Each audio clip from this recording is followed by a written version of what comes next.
Hi అండి, ఎలా ఉన్నారు అందరూ? ఇవి అత్త కోడళ్ళ బ్లౌజెస్. అంటే వాళ్ళకి ఉయ్యాల ఫంక్షన్ ఉంది, బాబు పుట్టిండన్నమాట. అయితే వాళ్ళు ఫంక్షన్ రేపు లేదు ఎల్లుండి అన్న రోజు ఈరోజు సాయంత్రం తీసుకొచ్చి బ్లౌజెస్ ఎలాగైనా అందియండి అని చెప్పారన్నమాట.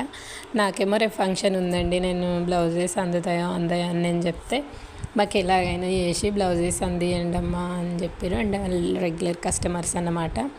వాళ్ళు తీసుకొచ్చి మన కష్టం చూడకుండా నాకు రేపు ఫంక్షన్ ఉంది అని చెప్పినా కానీ అంతా అంటే వాళ్ళు కొంచెం మా ఇంటి పక్కనే ఉంటారన్నమాట.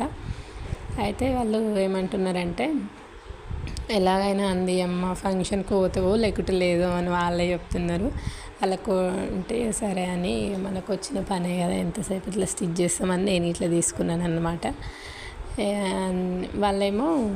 వాళ్ళ కోడలేమో పఫ్ హ్యాండ్స్ పెట్టమంది, వాళ్ళ అత్తమ్మనేమో నార్మల్ బ్లౌజే స్టిచ్ చేయమంది. అంటే డిజైన్ పెట్టడానికి ఇట్లా టైం లేదు కదా, నేను ఫంక్షన్ వచ్చి నైట్ టైంలో బ్లౌజ్ స్టిచ్ చేయడం అని నేను ఇట్లా డిజైన్ పెట్టాను చెప్పేసిన. నార్మల్ బ్లౌజే ఇస్తా అంటే ఓకే అని చెప్పారన్నమాట.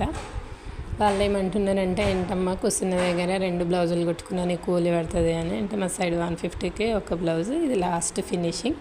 ఇలాంటి కటింగ్ అండ్ స్టిచ్చింగ్ కస్టమైజ్ చేయించుకోవాలనుకునే వాళ్ళు కామెంట్ చేయండి, లైక్ చేయండి, షేర్ చేయండి.